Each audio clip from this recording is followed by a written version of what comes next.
Agora, quem já falava sobre, eu me lembro muito bem, no Frente a Frente, lá atrás, que a gente fez, com a participação do Felipe Pontes, que é um especialista em mercado financeiro e em criptomoedas, e eu perguntei ao Felipe, naquela época, por que você desconfiou de Toinho, se ninguém desconfiou? Tá, todo mundo, inclusive da justiça, colocando dinheiro lá, tá, tinha gente, tinha todos os... Toinho patrocinava coisa da Polícia Federal. Pois é, como é que você... Aí ele disse assim, qual foi a razão que você usou pra ele disse? Aí o Felipe Pontes usou até uma coisa, disse, a breguice. A ostentação. O nível que ele fazia de breguice nas redes sociais me chamou a atenção. E quem tá na linha exatamente com a gente agora é o Felipe Pontes. Esse é gênio, tá lá em São Paulo, paraibano, que tá lá em São Paulo e venceu nessa história de mercado financeiro e já tinha um olho aí na criptomoedas. Felipe Pontes, muito boa tarde, seja bem-vindo aqui ao Arapuã Verdade. Há uma lavada nessa história, Felipe? Boa tarde. Fala pessoal, boa tarde. Hoje é um grande dia, né? É um grande dia, mas a guerra ainda não acabou, né? Ainda tem algumas etapas aí da batalha para serem avançadas e a alma se lavara de fato. Ô Felipe, pra gente começar aqui, muita pergunta, o Bruno até trouxe aqui de ouvinte e tudo, assim, qual é a leitura que você tem de números ou de análise que você fez do ponto de vista de balanço patrimonial, né, da Brás Company, da pessoa física do Antônio, do Toinho, para que se possa garantir o mínimo de devolução? Você teria essa proporção aí pra gente ter uma leitura dessa possibilidade? Ano passado eu fiz uma análise do último balanço que eles tinham disponível e aí cheguei à conclusão de que eles não tinham nenhuma condição de pagar o dinheiro das pessoas. O que eles deviam, o Luiz falou aí, né, um pouco antes, eu estava ouvindo vocês, estava ouvindo o Artemio também, eles tinham que pagar na época, cerca de 10 milhões de reais por mês de rentabilidade. Eles não tinham esse dinheiro para pagar para as pessoas, então já era muito claro que eles não tinham a menor condição de pagar. E eu continuo mantendo, apesar de... Estou torcendo por Artemio aí, por todas as pessoas que foram lesadas, mas eu ainda mantenho o que eu disse, eu acho que as pessoas não vão receber o dinheiro de volta. Talvez recebam uma pequena parte. Ô Felipe, você acha que essa tese da participação da Binance não prospera, não? Olha, eu não sou advogado, né? Artemio deve saber disso mais do que eu, mas eu acho pouco provável que isso aconteça também. Eu adoraria muito que isso acontecesse, eu acho que a Binance errou em algumas coisas de fato. Eu não vou acusar eles aqui efetivamente, porque eu não quero ser processado também, né? Mas eu acho que eles no mínimo erraram em várias coisas. Por outro lado, onde é que a Binance está? A Binance está num paraíso fiscal. Qual a chance de eles serem julgados e punidos aqui no Brasil? Eu acho pouco provável. Eu queria perguntar ao senhor, do ponto de vista desses números de levantamentos, o senhor conseguiu chegar a um número em que diz que a empresa, a Brás Company, teria que ter pelo menos 10 milhões mês para quitar ali com as pessoas que investiram. Do ponto de vista de levantamento, o senhor consegue levantar quantas pessoas estavam com a empresa, quantas pessoas passaram na empresa e quanto era o prejuízo total? Então, eu não tenho acesso a essas informações em detalhes. Tem umas informações públicas da Polícia Federal, que é um número semelhante aí ao que vocês já por volta de R$1 bilhão. Fora que tem muita gente que não quer receber esse dinheiro, como o Luiz bem comentou aí, né? Tem gente que quer deixar nem perdido, já era. Tem muito... Por que o camarada se recusa a receber dinheiro? Porque, infelizmente, você tem que mostrar de onde o dinheiro veio, às vezes, né? Que não pode mostrar de onde o dinheiro veio. Tem político envolvido, tem igreja, tem empresários, tem gente da justiça, da Paraíba. Essa história de igreja, explica pra gente melhor. Você acha que, aí nesse sentido que você tá levantando aí, você acha que o Toinho da Brás Company, ele corre risco de vida? Essa é a grande preocupação que eu tenho nesse momento. Pode parecer estranho, tá se preocupando com um bandido? Tô. Por quê? Porque esse bandido sabe de muita coisa que nós precisamos saber. A gente precisa saber, as coisas precisam se tornar públicas. Quem eram os políticos que estavam dando apoio a ele? Misericórdia. Os nomes já saíram na mídia, inclusive teve um que acho que falou com você, né, Luiz? Dizendo que ele processava, agora tô esperando o processo. Foi Juliano, eu acho que eu aqui em São Paulo, aí demora a chegar, deve ser isso. Já faz quase um ano. Desde aquele frente a frente. Isso. A qualquer coisa, se ele quiser, eu vou aí em João Pessoa e pego. Se os Correios tá demorando a entregar. Só pra confirmar, porque ele falou aí políticos de igreja, né? Dessa história de igreja, e dentro dessa história, o Toninho é hoje um homem mais procurado do que a gente imagina, é isso? Sim, tem muita gente grande aí que não queria que ele fosse preso, né?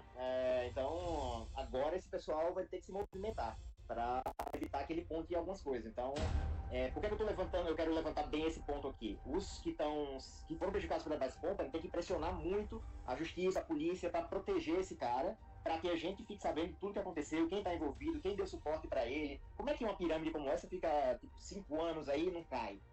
Tem que ter gente grande por trás apoiando e estimulando as pessoas a investirem e protegendo ele na justiça e na polícia. Né? Ô, doutor Felipe, a última vez que a gente esteve aqui no corredor da Arapuã, eu mostrei meus investimentos, as merrecas que eu coloco na bolsa. E já está chegando agora para eu declarar no imposto de renda. A pergunta que eu te faço é o seguinte: pouco dinheiro, mas eu faço Petrobras, alguma coisa, eu boto lá. Aí já está agora para declarar meus rendimentos, informando lá. Muita gente investiu na Brás Company sem declarar a origem do dinheiro. Políticos, lavagem. E essas pessoas, a própria igreja, talvez tenha dinheiro lá, não declararam a receita como eu declaro agora na minha declaração. Essas pessoas podem reivindicar ou ficam também tão enroladas e vão ser punidas em multas milionárias? Poder reivindicar eles podem, mas eu acho que eles não vão querer, porque eles vão ser questionados de onde veio o dinheiro, né? Tem se falado num valor aí superior a 1 bilhão, eu chutaria, é um chute mesmo, muito mais do que 1 bilhão. Tem muito mais gente grande por trás disso aí que não vai atrás de dinheiro. Porque se for atrás de dinheiro, tem que mostrar de onde veio. Você tá dizendo que pode ter a delação do Toninho, é isso? Se tiver, a Paraíba pega fogo, viu? Pelo amor de Deus. Mas o Toninho vai delatar com base a oferecer o quê? Não, mas dinheiro de volta? só da entrada irregular. A entrada regular tem que Entrada pesar. irregular, Sim. Mas pra você. O político que lavou o dinheiro, botou É. um milhão na mão do Toninho, o outro botou um carro, É, botou um avião. entrada irregular. Tem que devolver. Devolvendo, é legal? devolver, Devolver ao Brasil. Ao Brasil, ao ao povo, Brasil. é isso Então, que eu tô mas dizendo. Por isso que ele pode é delatar. delação do Toninho. Será que sai essa delação?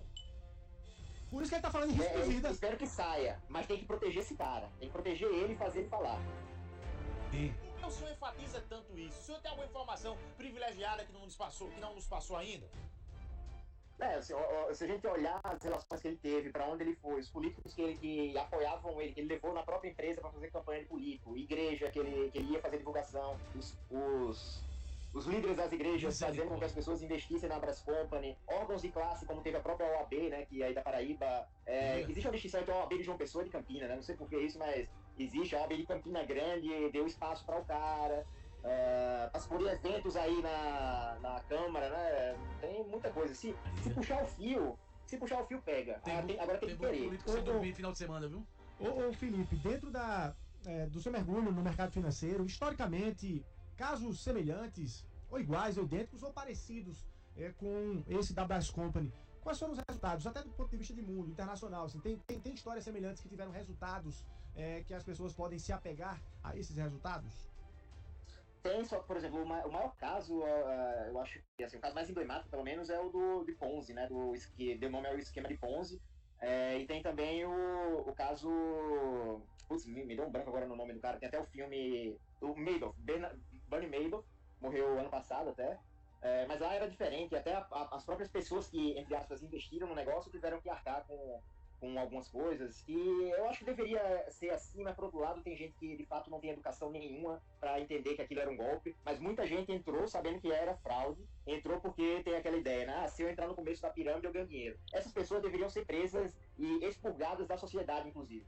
Essas pessoas são tão salafrárias quanto o próprio Toninho. Doutor, eu queria que o senhor explicasse um pouco, se possível, quanto a essa questão ao investimento. Digamos, eu tinha 100 mil reais, aí eu chegava com esse dinheiro, eu investia lá na empresa do Toninho, eu não precisava colocar o meu nome, meus dados, meu CPF, como é que funcionava essa questão, quanto do ponto de vista da lavagem de dinheiro, que aí o senhor trouxe essa tese interessante da delação premiada. Explica um pouquinho sobre essa questão dos rastros do dinheiro.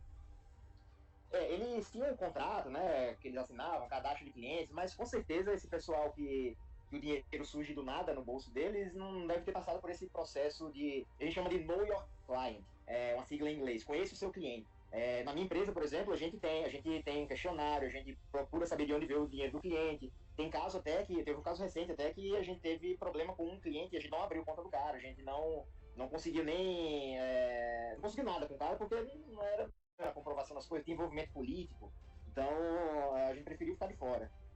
Então as instituições financeiras, no geral, precisam ter essa política de conhecer o seu cliente, mas nesses casos aí do pessoal que o dinheiro surge do nada no bolso deles, eu acho que o controle deve ter sido por fora do sistema, controlado de algum outro jeito, que eles devem ter escondido muito bem ou destruído essas evidências. Então o COAF não tem esse controle não, com relação a essas empresas de cripto?